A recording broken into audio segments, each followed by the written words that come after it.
फारियाथ' गाहामानो जादों आरो बड'लेण्ड आलादा हादोर हास्थायनानै सोमावसारनायनि बे मोनसे हाबाफारि होननानै जों बुंनो हायो। दिनै जेसेबां दाब दाब जिल्लानिफ्राय आलादा हादोर बड'लेण्ड हास्थायग्रा बर' फिसाफोर फैदों, बिथांमोनखौ दिनैनि हाबाफारियाव बाहागो लाफैनो थाखाय आं गोसो गोरबोजों बिगिलि साबायखर हरबाय आरो जोंनि आलादा हादोर बड'लेण्ड सोरजिनायनि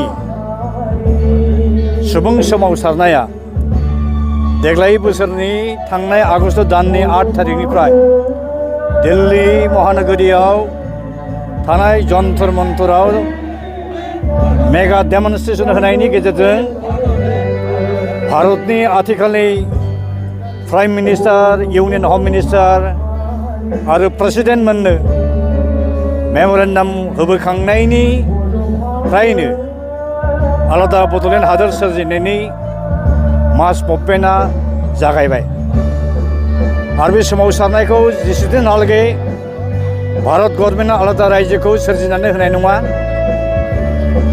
फ्रेश पलिटिकेल डायलग स्टार्ट खालामनाय नङा, बै समसिमहालागै जोंनि सोमावसारनाया इनडेफिनिटलि थांबाय थागोन, सम आरो सिटुएसनखौ नायै नायै। आरो आलादा बड'लेण्ड हादोरखौ मोननांगौआ मोनगोनाबो डेफिनिटखा।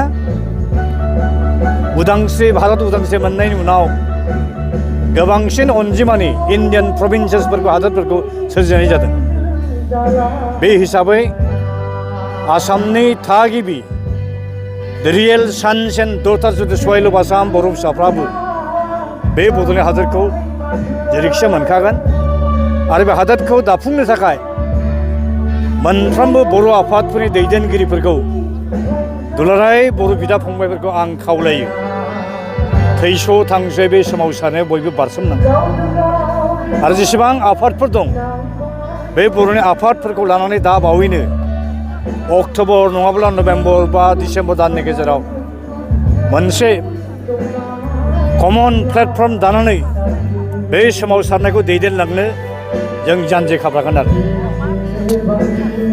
बेनि थाखायनो भारत गभर्नमेन्टनि खाथियाव जोंनि कुथार आर'ज गाबनाय एबा आपिला बेनो जे 3थि बड' गोरोबथानि गेजेरजों बर'फोरनो 2003आव बै समनि प्राइम मिनिस्टार अटल बिहारी वाजपेयी बिथाङा बर'फोरखौ अननानै गावनि पलिटिकेल ब्लेसिं महरै भारत संबिजितनि 6 शेड्युलनि सिङाव जे बिटिएडि आरो बिटिसि एरेन्जमेन्ट होनाय जादोंमोन, बे एरेन्जमेन्टखौ दिनै नै भारत गभर्नमेन्ट आरो आसाम गभर्नमेन्टआ जोंनो होखानाय बड'लेण्ड टेरिटरियेल एरियास डिस्ट्रिक्ट आरो बेखौ बेंग्रा self rule administrative apparatus Bodoland territorial काउन्सिलखौ सिफायफिननायनि गोथौ राजखान्थियारि खैसार सानाया दिनै प्रेक्टिकेलआव महर मोनफैबाय आरो 16था ट्रेन्सफार साबजेक्टखौ लांफिननाय आरो मोनखानाय 3079 बर' भिलेजेसफोरखौ सोनानै जे बिटिएडि दानाय जाबायमोन, नटिफाइड जाबायमोन, कनस्टिटिउसनेल ट्राइबेल एरिया हिसाबै नटिफाइड जाबायमोन, बेखौ दिनै बाउन्डारि कमिसन दानानै दानख्रेबफिननो नागिरदों। बिसोर मोनसे गिनाय दं आसाम गभर्नमेन्ट बा आसामनि बौद्धिक महला एन्टि बर'फ्रा जे मोनसे समाव बर'फ्रा बे आथिखालनि बिटिएडि ओनसोलखौ लानानैनो आलादा रायजोखौ बिसोर मोनहैनोबो हागौ। बेखायनो बे बिटिएडिआव थाखानाय बेनि जिअ'पलिटिकेल बाउन्डारिनि कम्पेक्टनेस आरो कन्टिगुइटि बेखौ डेमेज खालामनानै एडभान्स दोननायनि राजखान्थियारि खैसारजों बाउन्डारि कमिसनखौ फोज'दों आरो नै दा बावैनो नैबे दाननि सेप्तेम्बर दाननि 30 अक्ट'खालिनो बाउन्डारि कमिसनार रिपर्ट होगोन जाहैदों। बे बाथ्राखौ दाख्लै आसाम एसेम्ब्लियाव बड'लेण्ड वेलफेयार डिपार्टमेन्टनि मिनिस्टार इनचार्ज उर्खाव ब्रह्म बिथाङा माखासे एमएलएफोरनि सोंलु सोंनायाव बिथाङा फिननाय होदों। दा बिराद दुखुनांथाव, बिथाङा जिबायदि प्रटेस्ट खालामनांगौमोन जेबो बाथ्रा बिथाङा बुङाखिसै आरोखि। दा बेखायनो आं खावलायनो लुबैदों जे थैले उजिलाय बिटिडिआव हाबखानाय 3079 गामिखौ दरसेबो दानहोनायाव जों गैया आरो बेखौ होबथानायाव साफ्रोमबो बर' फिसाया बेयाव बाहागो लाफानांगौ। मा इउपिपिएल, मा एबसु, मा बिपिएफ, जेसेबां बर'फोरनि आफाद दं, पलिटिकेल पार्टि, नन पलिटिकेल पार्टि, गभर्नमेन्टआ जुदि दाननो नागिरमारोब्ला बेखौ थैथां होबथानांगोन। मोनखानाय जे बिटिडि आरो बिटिसि बेखौ दाननो होनायनि खुनु कुइसनानो फैया। बिनि थाखायनो जोङो सुप्रिम कर्ट आरो गुवाहाटी हाइकर्टआव बिटिडि आरो बिटिसिखौ बासायनांगौ होननानै बेनि स्टेटासखौ जेरै दं एरै लाखिफिननांगौ होननानै जों गुवाहाटी हाइकर्टआव मोनसे पिएल केस इतिमध्ये जों होनाय जाबाय आरोखि। जों आसाबादि डेफिनेटलि गुवाहाटी अनारेबल हाइकर्टआ जोंनि जे प्रेयार, जोंनि जे आर'ज, बे आर'जखौ बिथांमोना गनायगोन आरो जुदि जोंखौ बाव फेजेनोब्ला सुप्रिम कर्टसिम जों चेलेन्ज खालामहैफिनो जों गोनां जागोन आरोखि। बेथ' गभर्नमेन्टनि बिराद गाज्रि कनस्पिरेसि।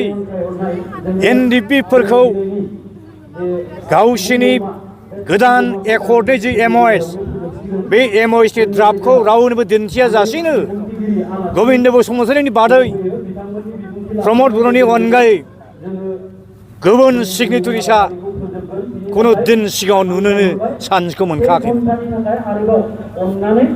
भारत गभर्नमेन्ट, आसाम गभर्नमेन्टनि सायाव फोथायनानैनो आरो एबसुनि सायाव फोथायनानैनो एनडिपिनि बिदा फंबाय बिथांमोना आरो इउपिपिआबो 2020 मायथाइनि 27 जानुवारियाव आनवान्टेड आनकल फर ट्रेसारास,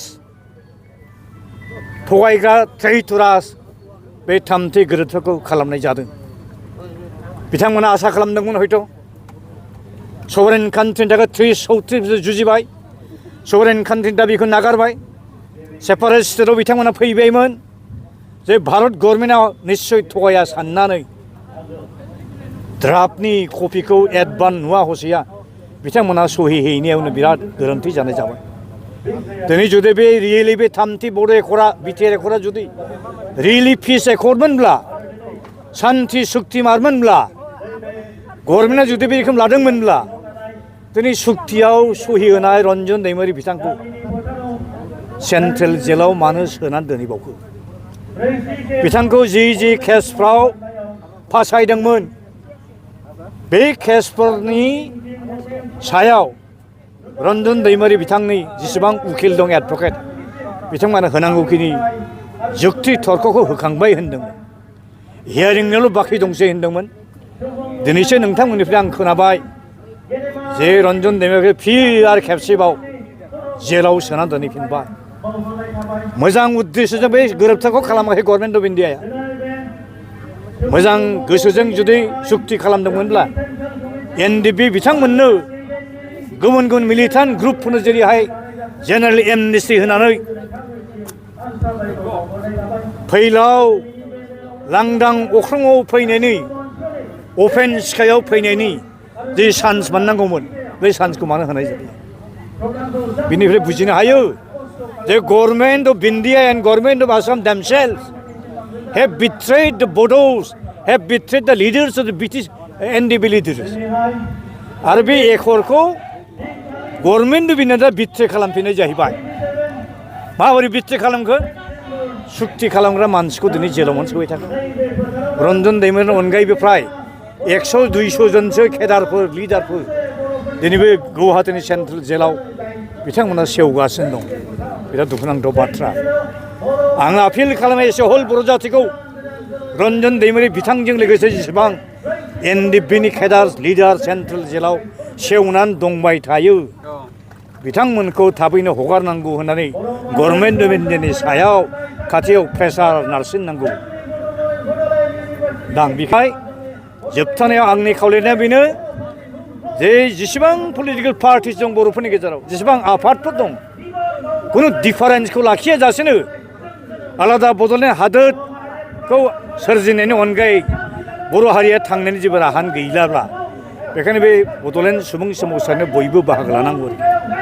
बिनि थाखायनो डिसेम्बर माससिम जों समय होनो नागिरदों। अक्ट'बर, नभेम्बर, डिसेम्बर मासनि गेजेराव एसे हल जों बर'फोर ज' जानो हायो ना हाया बर'फोरखौ ज' खालामनो थाखाय जों बिदिखौ मोनसे सुजुग होदों आरो जों सुजुग लादों आरो अलरेडि जोंथ'